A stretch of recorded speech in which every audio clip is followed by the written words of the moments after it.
I think the honorable thing for our species to do is deny our programming. Stop reproducing. Walk hand in hand into extinction. One last midnight, brothers and sisters opting out of a raw deal. Do not trust any friends or family members. I repeat, do not trust friends. Before I begin on this ill-informed project, I want to emphasize that there is so much more to say about this subject than I'm about to attempt to say.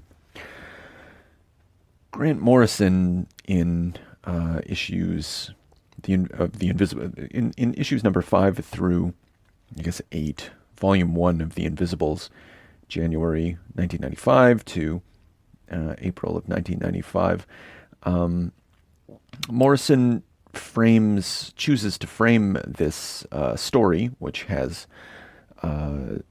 largely to do with time travel and the French Revolution and the nature of just the nature of revolution itself, and also actually a travel into the past to capture the Marquis de Sade and bring him into the present and all that stuff.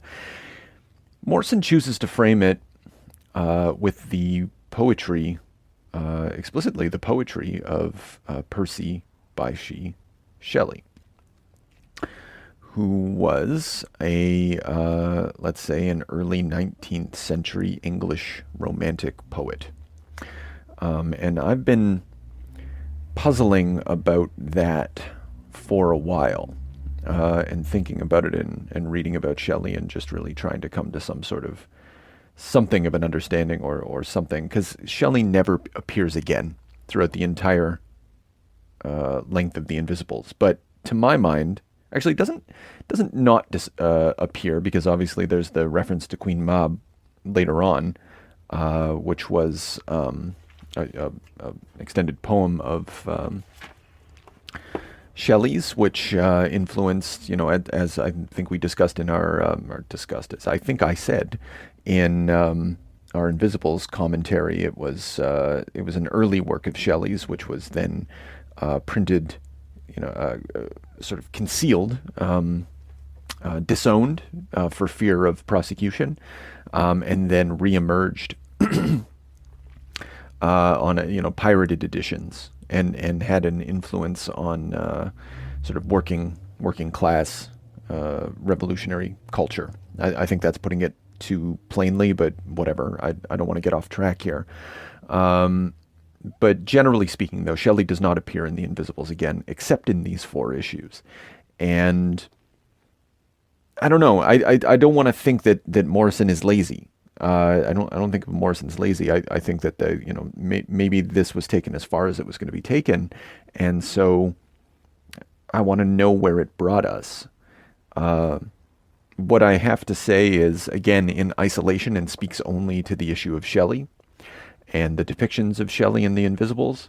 And so for that reason is going to be of very little interest to the vast majority of you who just show up for us to to swear and make fun of the things that we read, which is also good fun, and I have no problem with that. But Morrison chose, for whatever reason, to depict Shelley, their life in the fall of 1818. And into the winter of 1818. And so we get in, how do I begin this? Shelley lost 2 children. Shelley lost, Shelley and Mary Shelley, his wife, writer of Frankenstein, which we'll bring that up again later on, lost 2 children. Clara, the daughter, died in September of 1818, and William died in January of 1819. And Morrison, willfully, not willfully, I have to assume there's purpose behind this, and I'll get to that, chooses to depict the life prior to Clara's death. Clara was a young child, like a baby. And then immediately after Clara's death, but prior to William's death, prior to January of 1819. However, so it depicts, that's the biographical elements that Morrison wishes to depict. However, the poems themselves are that are Morrison uses actual poetry from of Shelley's at this point, and the poetry is in reverse order of composition. So I think it's Euganean Hills. Please excuse me. Letter from written upon the I should actually get my fucking notes on that one. The Euganean Hills. I do hope I'm pronouncing that correctly. I'll stop. Yeah, fine. Euganean. I'll go with that. They're composed in October of 1818, and which is immediately after Clara's death. But so that's the poem that's recited at the end of the story. So the poem that we see is, I guess chronologically appropriate. However, the first poem that we see, which is Julian and Medallo, a conversation, was begun in September of 1818, but wasn't finished until 1819, after the death of William. And although I'm not going to speak to this matter explicitly, there's two things that I'm not going to speak to explicitly. In the background of all of this, letters written on the Euganean Hills. What the hell is the title here? God damn you, Somerville. Lines written among the Euganean Hills. And then Julian and Medallo, they are written begun more or less at the same time as Prometheus Unbound. Now, Prometheus Unbound is written conceived of prior to Clara's death, conceived of and begun in August or September of 1818, and then not returned to until the mid 1820s, or until mid 1820, and then not published until August of 1820. And then the other text that I'm not really going to discuss, but which hangs heavy over this depiction of Shelley, is Shelley's prose work, The Defense of Poetry, which was composed in February and March of 1821. So we've got, it's I was trying to think of a fancy word for it. We're jumping around in time. We're a little timey-wimey here. And I thought, but I don't think that it's Morrison being lazy. I think that it serves thematic purposes. I think that it's appropriate and interesting to the project which Morrison has brought forward in the form of The Invisibles.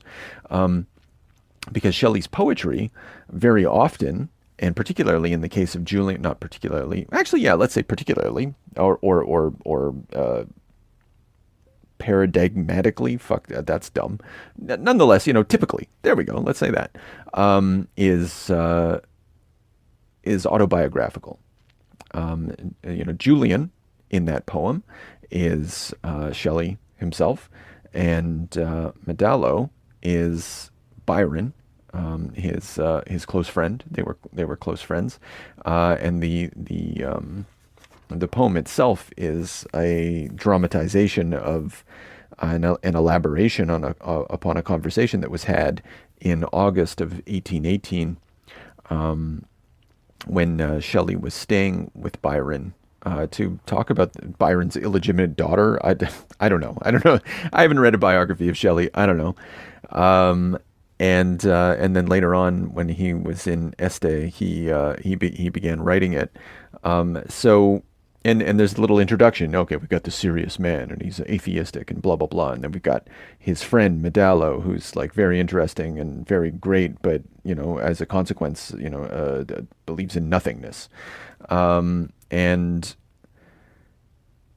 then later on, well, actually, no, let's not get ahead of myself. Okay, so there's an autobiographical element, just as there is with The Invisibles itself. The Invisibles is nothing if not just an autobiography, but also a conversation between two poles, the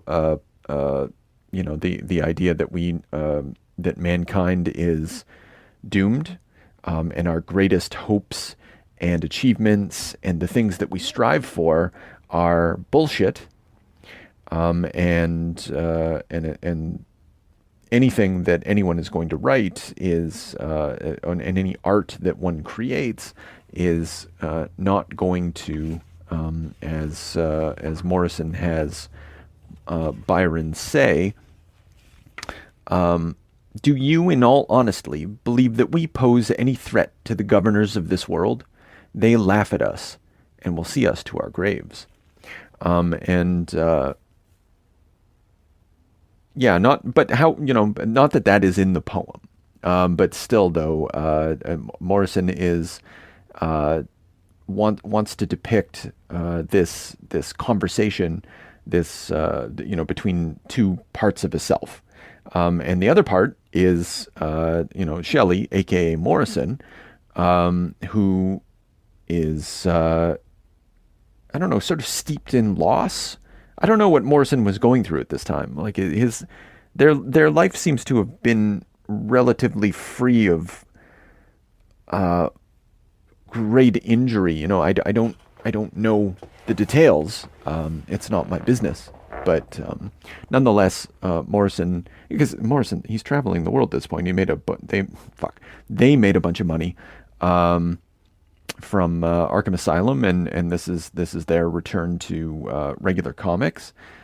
And I don't know what great loss may or may not have occurred, and why the choice of Shelley, and particularly Shelley, in mourning the loss of a child was the choice here, to find an analog. But anyway, Morrison, aka Shelley, wants to argue that fine, there is the darkness, but we can find the light, right? It's very, very dark, and we can find the light. We can we can find the good vibes amongst all this harshness, man. So there's the autobiographical element, and in the poem itself, Shelley has this extended conversation.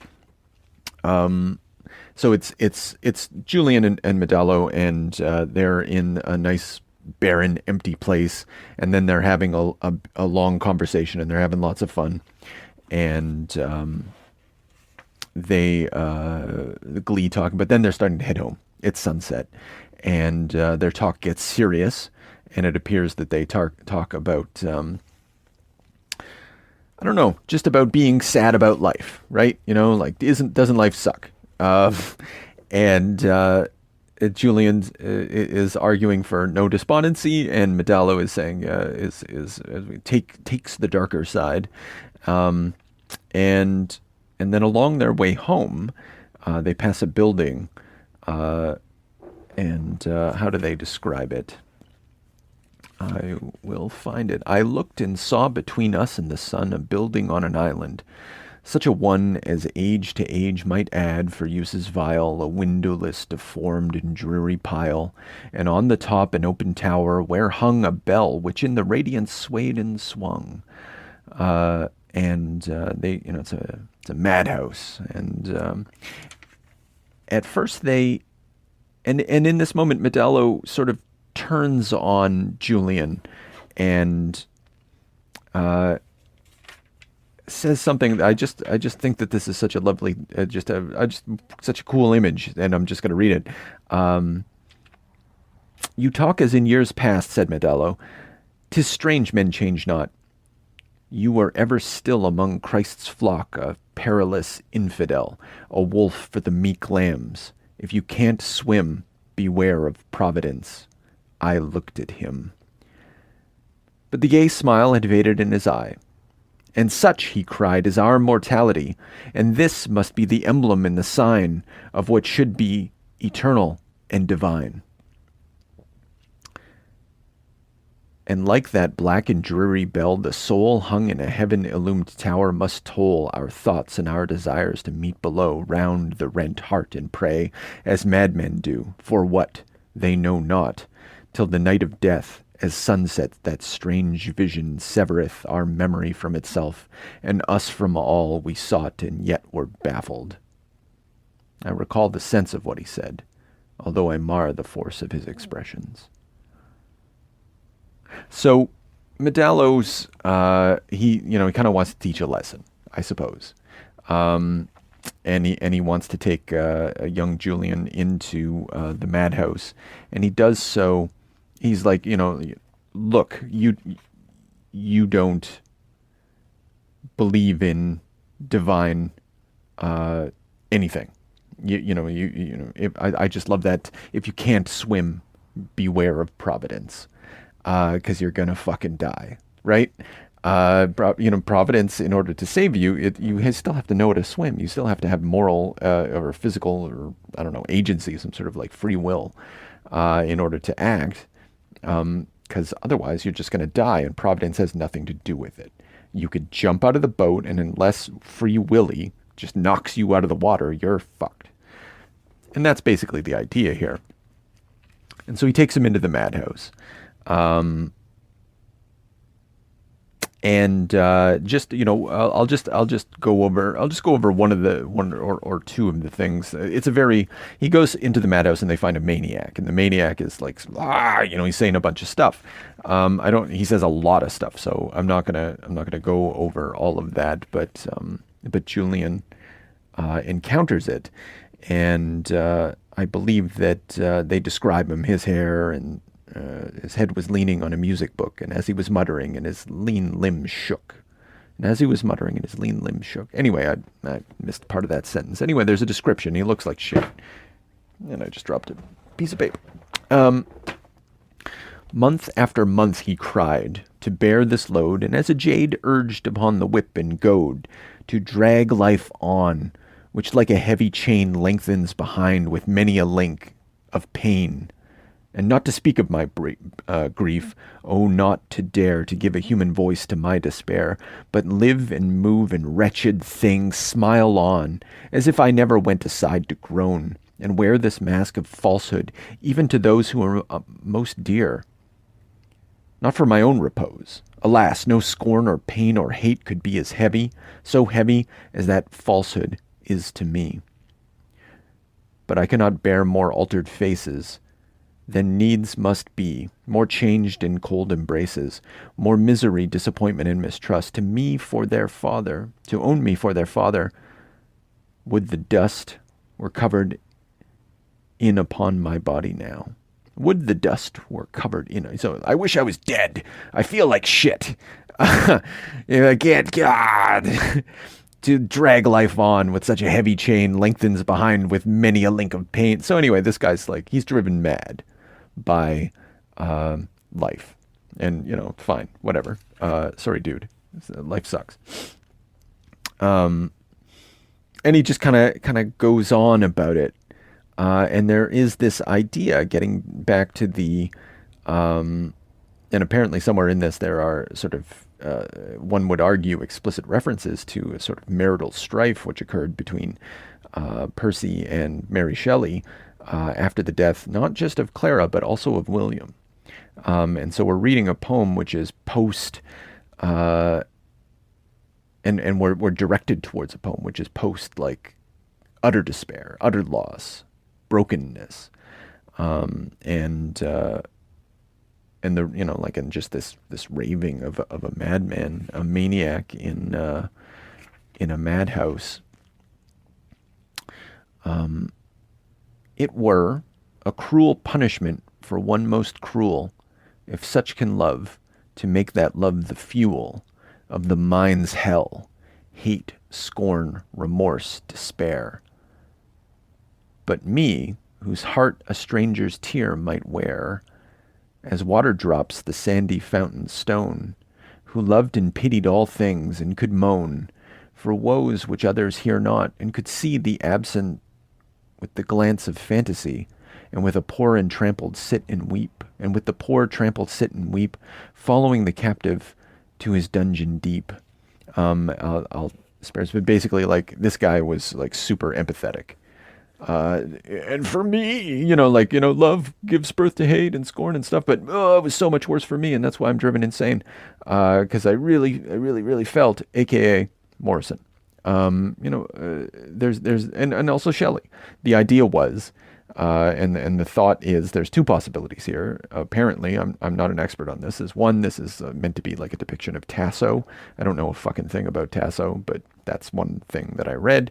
And then the other idea is this is sort of an exaggerated expression of Shelley's own deep fucking despair at the death of two children. And the poem gives itself over to that. Now, what does Morrison do with this? I think actually Morrison kind of makes like a facile use of it, and it's very unfortunate. Or of just the poem in general. So we get the depiction of Shelley and Byron on the beach, and this is all in keeping with the opening of Julian and Medallo. And the first lines are, do you say then, George, that men are more than slaves to chance? And the poem doesn't really, fine, everybody gets to do whatever they want with poetry. I don't give a shit. But if you're going to draw attention to this particular poem and you're going to dramatize it, I want it to have more to say in relation to the poem. And the poem doesn't really have anything to say about slaves to chance. Although, obviously there was a mention of providence a little while ago, but the idea is that neither of them believe that there is a providence. And so this debate, such as it is, that is depicted in The Invisibles, seems kind of forced or tacked on to the poem. I might be mistaken, but it doesn't appear to be the case. Do you truly believe that we cannot command our destiny? That the winds of circumstance play us like Aeolian harps, and we have no music of our own? Oh God, Shiloh, you put such pretty words in my mouth. And that's Byron talking to. Yes, okay. So George is Byron, and Shelley is Shiloh. I don't know why. I'm sure there's an explanation for that, which is very clever and contained within the letters of friendship that existed between these two 19th century poets. But whatever. So it's George, Shiloh, aka Shelley, and they're talking. And so George, I don't know. Shelley is saying that, George, do you really believe everybody is a slave to chance? And Byron is like, no, I'll be damned if I said any of those things. We are like sheep, and they will obey anyone who kicks their arses hard enough. So he's not saying that there's providence, but there is slavery.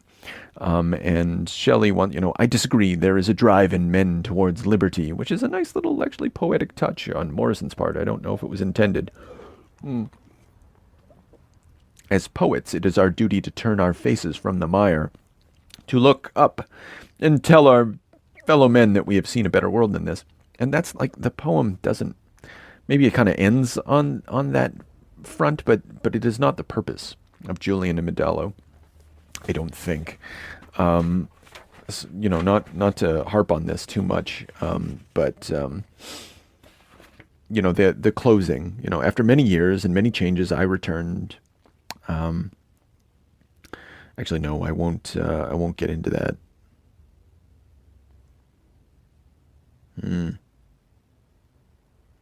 Yeah, so I'll just say, sorry, I was gonna read some more, but I'll leave that out. That's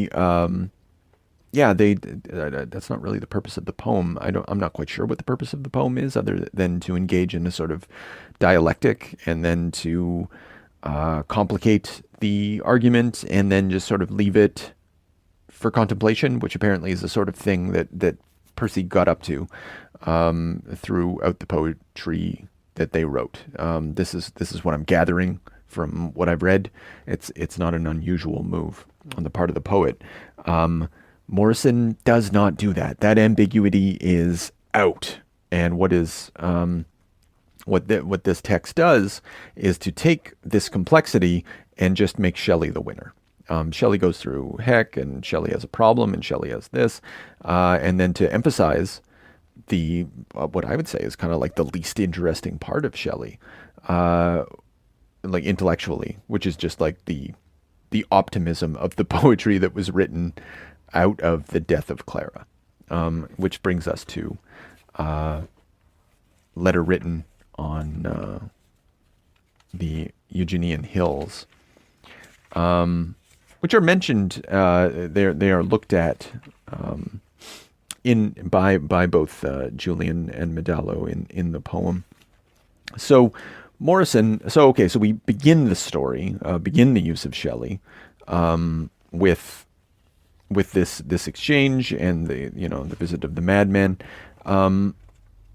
Actually, no, I haven't even talked about the madmen yet, the maniac. So when they go to see the maniac, it's just very it's not interesting. It's not like and it's sort of interesting when you place the madman or the maniac in the context of Tom of Bedlam. You can see sort of an analogy there, and the thing that the maniac has to say about the Pope, they say, is a very holy man with a hand no less holy. See, and he's doing like a finger motion, and there's a hand puppet of a pope on the wall.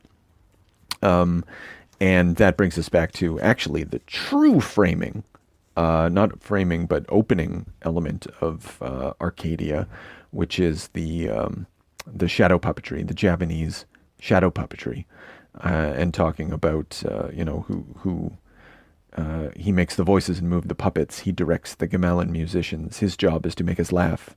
The Delang is more than a puppeteer. So there's it's a callback to that. And this the madmen blessed by the Pope. And since that day, it was, I've known no peace of mind. But like, this has nothing to do with the poem. Like I said, the maniac in the poem was basically Shelley. And I guess the illustrations, it looks like an older Shelley, but it was, you don't get the sense that this was someone who's like, oh, I'm so empathetic, and as a consequence, I've suffered so much, and as a consequence, I've gone mad, in a typical romantic notion of genius. That's all gone, and it just like, I'm in chains, I can't move, and they drag them, but in their rattling, I hear such sweet music. Now, there is something in there. Even it's sort of alluded to early, there's this idea that I'm tormented, but out of that, I can sort of fashion poetry. And there is maybe a line, I believe that it's early. Yes, here we go.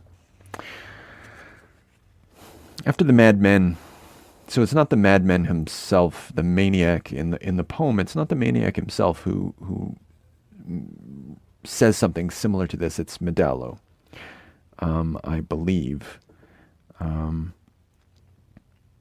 He ceased and overcome leaned back a while, then rising with a melancholy smile went to a sofa and lay down and slept. A heavy sleep. This is about the maniac. A heavy sleep. And in his dreams he wept and muttered some familiar name. And we wept without shame in his society. And that's missing from the depiction as well. This, both Julian and Medallo are overcome by the display of the madmen in a sort of waiting for Godot kind of moment.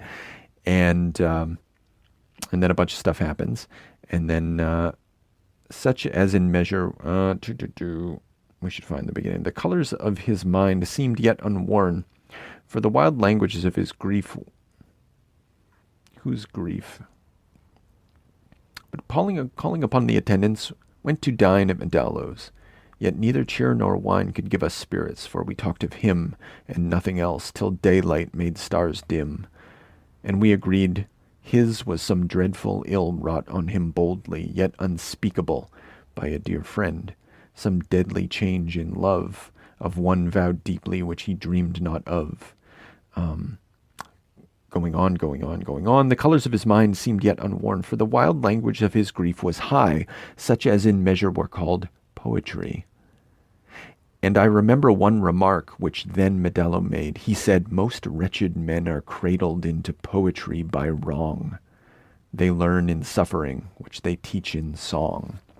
Which is fucking beautiful. And I'm not a poet, but it feels true to me. And that too is missing from any evaluation of what the poet, what the maniac represents in this story. It's such a missed opportunity. It's actually quite weak. However, we then follow through Shelley's life, such as it is, the loss of Clara, and the despair that Shelley goes through. And again, this is all framed by French Revolution, the Terror, Marquis de Sade, 120 Days of Sodom, etc. The head of John the Baptist, so much. And Shelley is despondent throughout all of it, and then he sort of comes back to Mary Shelley. And Mary Shelley is, I don't know enough about her. I don't know how she reacted to the death of Clara and what came of it. But she is sort of the, my father often told me that only those with weak and cowardly natures abandon themselves to sorrow. Suffering is a vanity. And then Shelley's like, I've always been a vain man. Poets have a right to vanity and pride. They steal the power of creation from the gods. You wrote fucking Frankenstein, Mary Shelley. Don't talk about this asshole as if he's better than you. And then they remake the world with words, and in the image of their dreams, the rest of us must live in it. And this, this is an allusion to a text later written, Defense of Poetry, 1821. So a future text is intruding upon this past depiction, but we will leave that aside. As we have to leave much aside in this really awkward attempt for me to talk about this in the way that I can talk about it. And so we get to explicitly to the immediate aftermath of Shelley's poetic career, after Clara's death, and he's writing lines upon lines written among the Eugenian hills. I've tried to put our recent discussions into verse, but have not the heart for it at present. And he's also writing Julian Medello, which has some historical truth, but is imprecise. But let's put that aside. Morrison, at the very least, has a sense that these things are related. And Shiloh, Byron shows up, and he's been drinking. But I believe, Byron's actually also gone at this point because he's sort of a ghost. And it's as if, because he disappears later on. He's sitting on the steps and then he's gone. And they're having a very highfalutin sort of romantic discussion. Byron, stop chasing the shining city on the horizon. You will only drop down in the dust, exhausted and no closer to its walls. This is from the guy who wrote Ozymandias. Shelley he's not this naive. Remember the Pantasocracy, that vision of an ideal community dreamed up by Southey and Coleridge? And so here's Morrison sort of exercising, again, historical knowledge, in which all property was to be shared and men and women would live together as equals in pastoral bliss. Ha! How quickly that dream began to unravel when that priggish Christian virgin Southey began to complain bitterly about Coleridge's slovenly habits and perpetual dreaminess. So even this high talk of communism and shared things and a peaceful life, where we'll fuck it up. So even now Byron's like, no, there's no utopia. And Shelley, and so must fall all our dreams and hopes. Who cares? Stop talking to the future, Shiloh. Which is sort of ironic, because all of the poetry that speaks to this moment is from the future and sort of read backwards into the past. Go to your wife and child who need you more. And Shelley says, even in my imagination, you chide me, George. I cannot stop talking to the future. I have so much I must say to the unborn suffering multitudes. And we'll get back to the multitudes in a moment. I know where utopia lies. And he points to his forehead like a fucking asshole. It is here. Where is the love, beauty, and truth we seek but in our mind? The golden country forever new? The home of all hearts untouched by time and pain? Here. Forehead. Waiting for us to grow up and recognize it and come home. Yeah, that all sounds very nice, but your forehead probably doesn't pay the bills, Shelley. And then he goes back to Mary, and they reconcile. But again, William's still alive. This is explicitly indicated. Come with me, William. Let's go to the river and see the ducks, says whoever the other woman is. I don't know who that is. And Mary Shelley's just outdoor. She's so patient. She's just waiting for Shelley to come back to her.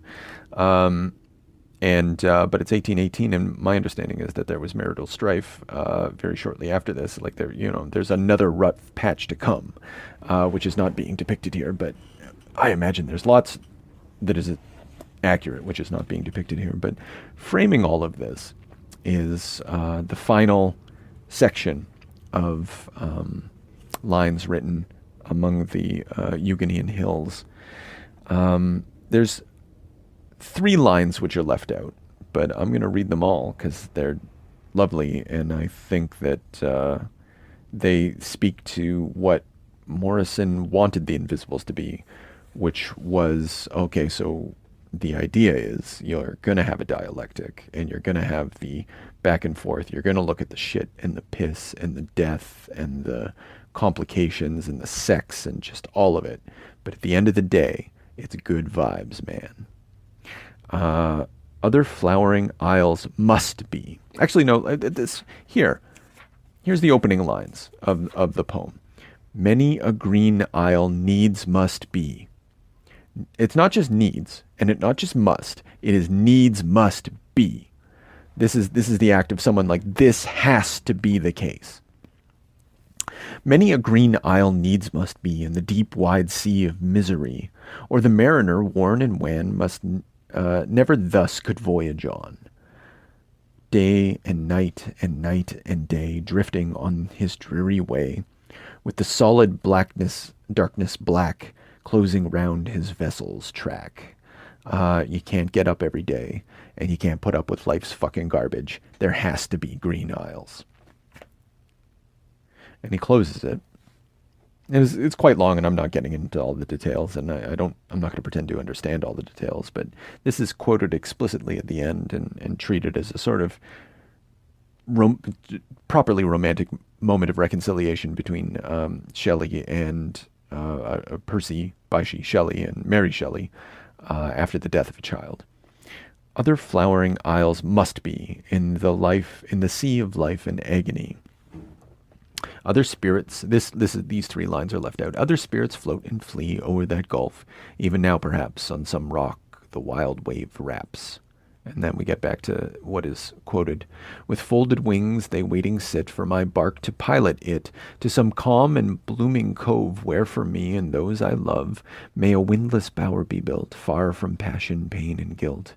In a dell mid lawny hills, which the wild sea murmur fills, in soft sunshine and the sound of old forests echoing round, in the light and the smell divine of all flowers that breathe and shine, we may live so happy here that the spirits of the air envying us may even entice to our healing paradise the polluting multitude, and there's the multitude, but their rage would be subdued by that clime calm and divine and calm, and the winds whose wings rain balm on the uplifted soul, and leaves under which the bright sea heaves, while each breathless interval in their whisperings musical, the inspired sound soul supplies with its own deep melodies, and the love which heals all strife, circling like a breath of life. And contrast this with the words of the poet and the words that we've seen otherwise about love is the source of hate and scorn and envy. And the love, there is a love which heals all strife, circling like the breath of life, all things in that sweet abode, with its own mild brotherhood. They, not it, would change, and soon every sprite beneath the moon would repent its vain envy vain, and the earth grow young again. And I'm reminded of Ragged Robin at the end. The love which heals all strife. All now is love.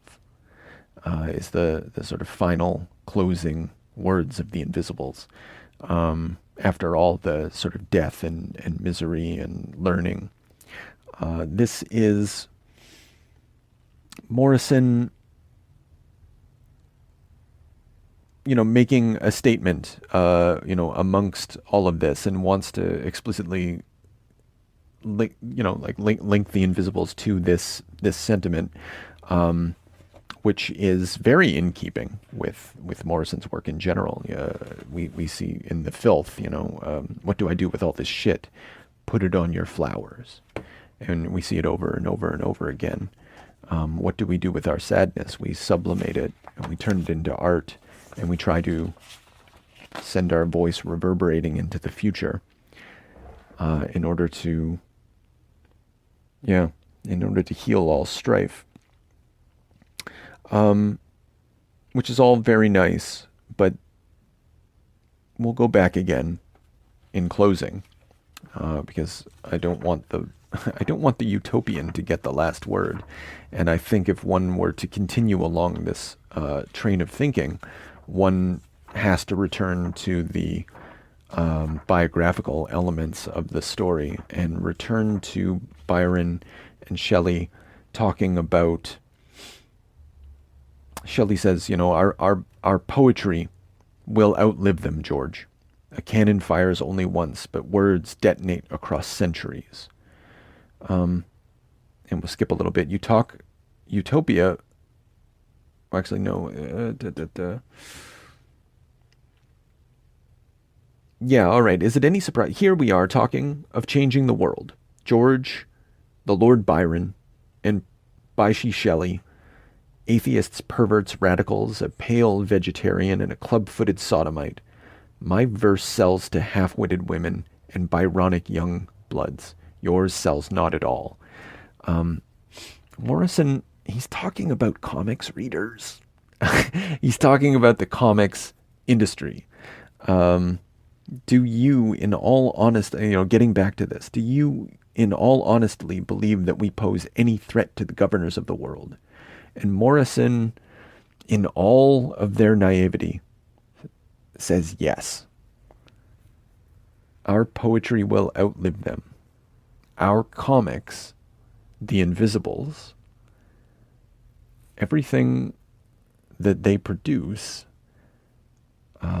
even within the system, which, putting that aside, because that's not really relevant, will survive. And another thing which will remain unspoken is, I think, although there is, not unspoken, because obviously I'm not going to speak about it, but this dialectic and this exploration of the purpose of poetry, et cetera, and grief, and the Invisibles is essentially, and I can't speak to this in any strong regard, and I think it would be a weak analogy if I were to attempt to, but while all this is happening, Prometheus Unbound, Percy Bysshe Shelley's Prometheus Unbound has been begun and will continue and be born out of all of this. The major work, the one that Shelley felt was like, this is it, I did it, whereas Julian Medello was thought very poorly of. It was treated as a minor work by the poet themselves, and the lines on the Euganean hills were, they were just like, they were a minor work that were tacked on to an upcoming collection of works that were already established. And the major work that would flow out of all of this, this preliminary poetry, well, it had already begun, and it was unveiling itself, just as the Invisibles unveils itself from this beginning. I don't know if that makes any sense, but that's what I have to say for the time being. Have a good night, everyone. Now, all we need is a little energon and a lot of luck.